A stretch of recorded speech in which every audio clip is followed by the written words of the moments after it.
2 লক্ষ বা 25 এরকম কম বেশি যা হোক।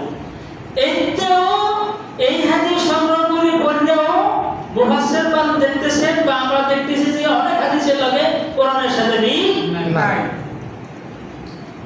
কথা বুঝছেন না? আপনারা লাভ দিয়ে এবার হুজুরে হাদিস মানে না, হাদিসের বিরুদ্ধে কথা কইছি, ইয়াও কি হুজুর? ঠিক না? কোরআনের বিপক্ষে যদি লক্ষ হাদিসও আসে মানা যাবে না। আগে যে বুঝাইছে না না বুখারী আল্লাহ রাসূলের ইন্তেকাল হওয়ার 150 বছর পরে জন্মগ্রহণ করছে। এটা বাঁচছে 150 বছর। তাহলে কত থাকবো?